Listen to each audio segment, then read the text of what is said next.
क्षयमुपागता यस्य ब्रह्मा वा विष्णुर्वा हरो जिनो वा नमस्तस्मै। जो विद्यादि सागर सुधी, जो विद्यादि सागर सुधी गुरु हैं हितैषी। शुद्धात्म में निरत नित्य हितोपदेशी। वे पाप ग्रीष्म ऋतु में जल हैं सयाने। पूजूं उन्हें सतत केवल ज्ञान पाने। पूजूं उन्हें सतत केवल ज्ञान पाने। देवादिदेव 1008 चिंतामणि पार्श्वनाथ भगवान की, परम पूज्य आचार्य परमेष्ठी गुरुदेव श्री विद्यासागर जी महामुनिराज की, 3,9 करोड़ मुनिराजों की, पूज्य आचार्य श्री समय सागर जी महाराज की,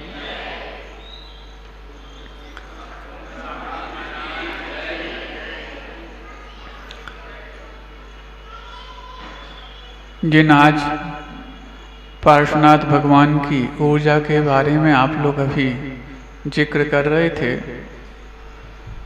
उनकी ऊर्जा का जीता जागता प्रमाण तो हम स्वयं हैं। बाकी सारे अन्य बिंब जो आपकी परिचय में होंगे, उनकी ऊर्जा जिनालय तक, देवालय तक, मोहल्ले तक अथवा शहर तक व्याप्त होती होगी। हमें लगता है ये बड़े बाबा पार्श्वनाथ भगवान बड़ी ऊर्जा से दिगौड़ा तक अपनी ऊर्जा फेंकते रहे और वहां से आकर्षित करके एक खिंचाव सा अनुभव यहाँ हुआ। यूं तो दिगौड़ा से आगे बिहार ललितपुर की ओर होना था, लेकिन ठीक है, नदी के चढ़ाव के कारण पड़ाव कहीं और हुआ। दूसरा और रास्ता था मोहनगढ़ को होकर के ललितपुर जाने का, और यही मानस बना करके संतशाला से उठे थे, देखते हैं। लेकिन जैसे ही वहां पर जिनालय के दर्शन किए, तुरंत एक झटके के साथ मन परिवर्तित हुआ, नहीं, टीकमगढ़ ही जाना है। जबकि ऐसे कोई दूसरे कारण मौजूद समझ में नहीं आ रहे थे, जिस कारण से अचानक इतना परिवर्तन मानस में संभव हो। फिर सोचा ये परिवर्तन हुआ क्यों। पूरे रास्ते चलते चलते विचार करते रहे कि यदि टीकमगढ़ आना ही था तो जतारा से सीधा रास्ता था, मजना होकर के क्यों इतना अलग से परिश्रम किया। तो एक विचार ये आया कि शायद दिगौड़ा का पुण्य होगा, बछौड़ा का पुण्य होगा, जो वहाँ के भव्य जीवों के निमित्त से मुनिराजों को लाभ उनको मिलना होना। लेकिन उसके बावजूद भी तो एक और मोहनगढ़ था, आदि आदि सोचते रहे। इस कारण को खोज तो हम बाद में लगाएंगे, पहले आप विज्ञान में एक पढ़ते थे, आओ इसका पता लगाएं। कभी पढ़ा है विज्ञान? बचपन में जब आप स्कूल में पढ़ते होंगे तो एक आता था पैराग्राफ, आओ इसका पता लगाएं। जिन्होंने हिंदी माध्यम से यदि अपना अध्ययन किया होगा तो वो शायद समझ सकते हैं। तो हमने कहा पता लगाएंगे, कैसे होगा? पता लगाते रहे लगाते रहे लगाते रहे, और तीसरा दिन पता लगाने में कामयाब भी हो गए कि किसी और में ये सामर्थ्य नहीं थी कि अचानक 3 मुनिराजों के लिए रूट परिवर्तन करके और मूड परिवर्तन करके टीकमगढ़ की ओर मोड़ दें। वो तो यहाँ के बड़े बाबा पार्श्वनाथ भगवान की ही सामर्थ्य थी, जो एक खिंचाव सा महसूस कराया जबकि वहां के लोग भी, महाराज जी यहाँ से रास्ता है, यहाँ से रास्ता है, सुनाई नहीं। रास्ता जहाँ समझ में आ रहा था, हमने कहा ना सुनना है न देखना है, खिंचाव जिस ओर हो उस तरफ खिंचे चले जाना है। ये खिंचाव यदि इन पार्श्वनाथ भगवान में है, ये सिर्फ मात्र आपके टीकमगढ़ के बड़े बाबा हैं, विशेष किसी सिद्धहस्त योगी ने इनको प्रतिष्ठित किया होगा उस वक्त जब इनकी प्रतिष्ठा रही होगी, किसी विशेष शिल्पी ने इनके लिए शिल्प दिया होगा। ये सब तो अपने आप में इतिहास के विषय हैं ही, लेकिन एक इनका इतिहास बहुत अजूबा है। इनको शिल्प देकर के और बिंब के रूप में बनाना, एक काम जिसने अपने हाथों पे लिया हो वो तो ठीक है, प्रशंसा का विषय है, लेकिन इनको भगवान बनाने के लिए जिसने जिम्मा अपने कंधों पे उठाया हो वो एक अद्भुत विषय है। बाकी सारे भक्त तो भगवान बनने के बाद अभिषेक करते होंगे, भगवान बनने के बाद पूजन करते होंगे, भगवान बनने के बाद आराधना स्तुति करते होंगे, लेकिन एक भक्त ऐसा था जो इनका एक्सक्लूसिव था। समझते हो एक्सक्लूसिव? इनका निजी भक्त था। बाकी सारे भक्त तो निजी हों, जरूरी नहीं इंक्लूसिव हो जाते हैं, लेकिन इनका एक ऐसा भक्त जो एक्सक्लूसिव था, जो सिर्फ मात्र इन्हीं को भगवान बनाने की सोचता रहा। प्रयास इतना किया कि बाकी सारे शिल्पी तो उस पाषाण को परमात्मा बनाने के लिए प्रयास सिर्फ 1-2 साल में करते होंगे, लेकिन इनको परमात्मा बनाने का प्रयास 10 भाव तो लगातार चलता रहा, और उस शिल्पी का नाम कोई और नहीं, कमठ था। तुम लोग भगवान बनने के बाद, प्रतिष्ठा होने के बाद अभिषेक करने आते हो, उसने तो अभिषेक ऐसा किया कि कब तक कितनी देर लगाएंगे भगवान बनने में। मैं तो इनकी पूजा करने के लिए, इनकी संवत्सरण में बैठने के लिए इतना बेताब हूं कि अब जल के अभिषेक से और किसी अन्य के अभिषेक से संतुष्ट नहीं हो रहे हैं, तो अब लोहे को गरम करके रस बना करके उसका अभिषेक कर दिया जाए, ताकि इनकी जो औदारिक काया है वो परम औदारिक बन जाए, और हमारे जीवन में ये भगवान बन करके हमारे लिए संबोधन देने के। सोचो कैसा अपने आप में। गुरुजी कहते कमठ से बड़ा भक्त दुनिया में दूसरा नहीं। तुम लोग मत बन जाना ऐसे भक्त, लेकिन गुरुजी कहते कमठ से बड़ा भक्त दुनिया में दूसरा नहीं। बाकी सारे ये अष्टद्रव्य से पूजन करते कब? जब वो भगवान बन जाएं, और उसके लिए अष्टद्रव्य कुछ और समझ में नहीं आई। अरे तुम तो छोटे छोटे छुआरे और अखरोट चढ़ाते हो, श्रीफल चढ़ाते हो, उसने तो बड़े बड़े पहाड़ चढ़ाए, क्योंकि जो बड़ा होता है उसके चरणों में छोटी चीज चढ़ाने में उसको संकोच होता है। इतना बड़ा चढ़ा दिया, इतना बड़ा चढ़ा दिया कि एक बार में उनको भगवान बना दिया। ऐसे उस कमठ का उपसर्ग नहीं, गुरुजी कहते हैं उसका तो उपहार था जो पार्श्वनाथ को प्राप्त हो गया। बीतरागियों की दृष्टि देखो कि वो उपसर्ग करने वाले को भी उपकार करने वाला मान लें, वो उत्सर्ग के मार्ग में चलने वाला इसको भी उपहार मान के जीने लग जाए। कैसी अद्भुत उनकी जीवन शैली, कैसी अद्भुत उनकी सोच। तुम्हारे लिए यदि कोई ऐसा उपसर्ग कर जाए तो 10 भाव तक उस उपसर्ग का बदला लेने निकल जाओगे, लेकिन पार्श्वनाथ 10 भाव तक बदलाव के लिए निकले थे।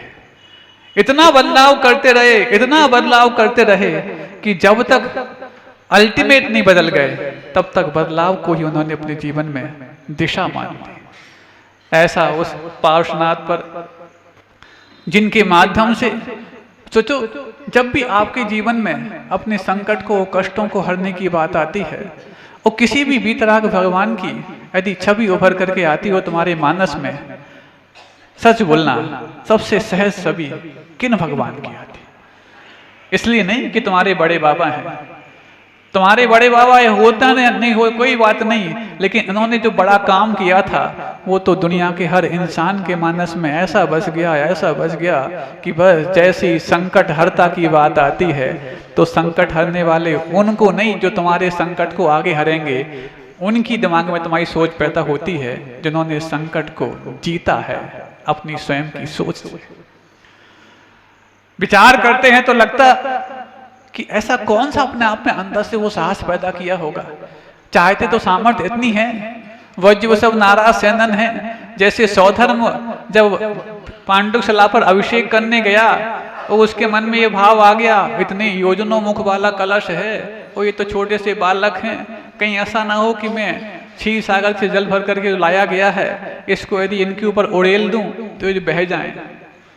बार बार कलश को टेढ़ा करता, फिर सीधा कर लेता, फिर टेढ़ा करता, फिर सीधा कर लेता। इस बात को बालक तीर्थंकर पहचान जाते हैं कि इसके मन में कुछ और चल रहा है। बालक अवस्था में भी हल्का सा वो एक अंगूठा दबा देते हैं, सामर्थ्य समझ में आ जाती है स्वधर्म के लिए। अरे ये तो परम सामर्थ्यशाली हैं, मेरे कलश इनको क्या बहाएंगे, मेरे अंदर के कर्म भागने के लिए इनके कलश के माध्यम से तैयार बैठे हैं। मैं यहाँ पर कलश करूँगा और अंदर से वो भावों की अपने आप में ऐसी विशुद्धि बढ़ेगी कि हो सकता है इसी भावों की विशुद्धि के माध्यम से मैं एक भवावतारी बन जाऊँ। तो जब उस समय बालक अवस्था में स्वधर्म के लिए सबक सिखाने की बात आ गई थी, फिर तो तुम्हारे पास अभी तपस्या की और बड़ी अपना सामर्थ्य पैदा हो गई। और वो कमठ जो 9 भाव से परेशान कर रहा, 10वें भाव में भी परेशान करने को तैयार है। छोटा सा आंख दिखा देते, आंख दिखाते ही वो पानी पानी हो जाता, चकनाचूर हो जाता। लेकिन कमठ को चकनाचूर करने की बजाय कर्म को चकनाचूर यदि करना है तो कमठ को तो उपकारी मानना पड़ेगा, और तब जाकर के वो कर्म चकनाचूर होंगे। क्योंकि ये कमठ फिर भी 10 भाव में अपनी हार मानने वाला है। ये कर्म तो इतने कर्मठ हैं, अनंत भाव से आज तक हार नहीं माने। जब भेद विज्ञान उनके जेहन में पैदा हो गया तब लगा नहीं, वो अज्ञानता थी कि स्वधर्म के लिए भी सबक सिखाने की बात मेरे मन में आ गई। आज तो मैं अल्प ज्ञान से विराट ज्ञान की ओर बढ़ रहा हूँ, और इतना ज्ञान तो बीच में भी आ गया है कि अब सबक सीखना है, सिखाना नहीं है। ये महत्व सोच जब पैदा हो जाए तभी से आपकी ज्ञान की शुरुआत होती है। दुनिया में सबसे बड़ा ज्ञानी कौन है और सबसे बड़ा अज्ञानी कौन है, यदि इस परिभाषा को समझना हो तो एक छोटा सा पैरामीटर मैं आपको बताना चाह रहा हूं। सबसे बड़ा ज्ञानी वही है जो अपने अज्ञान को पहचानता है। ज्ञान को जानने वाला ज्ञानी नहीं, अपने अज्ञान को जानने वाला ज्ञानी है। और सबसे बड़ा अज्ञानी वही है जो अपने अज्ञान को नहीं जानता, सिर्फ ज्ञान को ही जानता है। यदि तुम्हारे लिए इस ज्ञान की और अज्ञान की परिभाषा से वास्ता पड़ जाए तो फिर तुम हमेशा अपने अज्ञान को खोजने के लिए निकलोगे, हमेशा अपने उस अज्ञान, उस अंधकार को खोजने के लिए निकलोगे जिस पर अपने भीतरी भेद विज्ञान की सर्च लाइट जला करके उसको प्रकाशित करने का प्रयोग करोगे। ऐसे ही जिन महात्माओं ने अपने जीवन में इस प्रकार की सर्च लाइट जलाई है वही स्वप्रकाशित भी हुए हैं, पर प्रकाशित भी हुए हैं। नहीं है तो जातस्य मरणम ध्रुवम, जिसका जन्म हुआ है उसका मरण निश्चित है। जन्म लेने के साथ ही मरण जब निश्चित हो जाता है और बुढ़ापे की सजा पाने के लिए वो दर दर पर भटकता रहता है। तो जो बुढ़ापे की सजा जन्म लेने के बाद प्रारंभ हो जाती है, महाराज बुढ़ापा तो 60 साल के बाद आता। ये तो उन्हीं को है जिनको विश्वास है कि मेरा जीवन 100 साल के ऊपर जाएगा। लेकिन जिसको पता ही नहीं है कि मेरा जीवन कितना है, वो प्रति पल बूढ़ा होता चला जा रहा। तब तो आपके बच्चे आपसे पूछते हैं, या आप भी अपने बच्चों से पूछते हो, हाउ ओल्ड आर यू, आप कितने बूढ़े हो गए। How old are you, old का मतलब बूढ़ा ही तो होता है। कभी किसी की उम्र पूछते वक्त अंग्रेजी में भी यही शब्द आता है, हाउ ओल्ड आर यू, आप कितने बूढ़े हो गए। बच्चे से भी पूछोगे, how old are you, 5 years, 5 साल के हो, बूढ़े मानते अपने आप को? नहीं, 5 साल हम बूढ़े हो गए, बुढ़ापे की दिशा में हम 5 साल कदम आगे बढ़ा लिए हैं। किस दिशा में कदम बढ़ा रहे बताओ, जवानी की दिशा में कि बुढ़ापे की दिशा में? महाराज बीच में तो जवानी आएगी। लक्ष्य कौन सा है? बुढ़ापा। तो जिस दिशा में तुम कदम बढ़ा रहे हो वो अवस्था को तुम पाने के लिए ललचा रहे हो। उस अवस्था को पाने के बाद फिर फिक्र करो, इसकी अपेक्षा तुम अपने आप में इस बोध को प्राप्त फक्र करना सीख जाओ कि मेरे लिए बुढ़ापा आने के पहले बुढ़ापे को खत्म करने की प्रक्रिया सीखनी है। और बुढ़ापे की खत्म करने की प्रक्रिया यदि सीखना चाहो तो बुढ़ापा तो एक पड़ाव है, जन्म और मृत्यु ये दोनों तट है। जब तक इन तीनों को एक साथ खत्म करने का हम अपने अंदर जिद पैदा नहीं करेंगे, तब तक संसार की जद से हम बाहर निकल नहीं पाएंगे। संसार की जद आज तक बनी रही और जिन्होंने इसको सोच लिया वो प्रतिपल अपने मार्ग को ढूंढने के लिए निकल जाते हैं। तो जो बाकी सारे अन्य जो रोग होते हैं वो एक पल के यदि हों तो कोई बात नहीं, ज्यादा पल के हों कोई बात नहीं, लेकिन बहुत आजीवन रहने वाले रोग भी यदि हों और जब तुम समझ लेते हो कि इस पर मेरा बस नहीं चलता, कष्ट भी देने वालों हों और समझ लेते हो कि अब इस कष्ट से मैं छूट नहीं पाता, तो उनको तुम स्वीकार कर लेते हो। करते कि नहीं बताओ? कुछ ऐसे महारोग होते हैं जो एक बार आते हैं आपको लेके ही जाते हैं। डायबिटीज है, ब्लड प्रेशर है और भी तमाम तरह के रोग। ये तो ऐसे राज रोग हैं जो आप पर राज करने के लिए आए हैं। दवाई भी खाते जाओ और एक तुम्हें भी खाता जाएगा और अंत में जाकर के एक दिन डॉक्टर का बिल देते देते तुम चले जाओगे। अब वो दवा किस काम की? जो रोग भी बनाए रखे और रोगी को भी बनाए रखे। या तो रोगी चला जाए कोई बात नहीं, या फिर रोग चला जाए, लेकिन आज की दवाएं ऐसी हैं ना रोगी को जाने देती ना रोग को जाने देती, क्योंकि इन दोनों के माध्यम से ही उस डॉक्टर का रोग ठीक होता है जिसका नाम कौन सा रोग है? तृष्णा रोग। उसका तृष्णा रोग तुम्हारे इस रोगी बनाने से ठीक होने वाला। अब देखो इतने सारे रोग हैं, वो सारे रोग होने के बावजूद भी कभी उनको तुम टालने का प्रयास नहीं करते। जो महीनों चलने वाला हो, इलाज ना हो तो भी स्वीकार कर लेते, जो कम समय चलने वाला हो, इलाज ना हो तो भी स्वीकार कर लेते, लेकिन जिसमें कष्ट भी ना हो, सबसे कम समय का हो, उसको टालने का प्रयास क्यों करते? महाराज कौन सा रोग है वो? मृत्यु रोग। एक पल का है, कोई कष्ट भी नहीं है, लेकिन उस एक पल की मृत्यु को टालने का प्रयास पूरे जीवन भर चलता है। मरण एक पल का रोग है, कोई कष्ट नहीं। मरण में कष्ट नहीं होता, कष्ट तो जीवन में होता है, मरण में तो कष्ट मुक्ति होती है। एक पल का रोग है, बहुत दिन तक नहीं चलेगा, एक पल में चला जाएगा, कष्ट बिल्कुल होता नहीं, लेकिन उसको टालने का प्रयास जन्म से लेकर के मृत्यु तक चलता रहता है। और जो इस मृत्यु को टालने का नहीं, मृत्यु को महोत्सव बनाने के प्रयास में लगे रहते हैं, उन्हीं के लिए अपने जीवन को महोत्सव की तैयारी का मौका मिलता है। और महोत्सव की तैयारी जब 2-3 दिन के तुम महोत्सव मनाते हो, उसकी तैयारी महीनों पहले से करते हो, और जो तुम्हारे जीवन भर का महोत्सव है उसकी तैयारी तुम 1-2 घंटे में और 1-2 पल में करना चाहो, कहाँ तक संभव? उसकी तैयारी भी जीवन भर चलती है।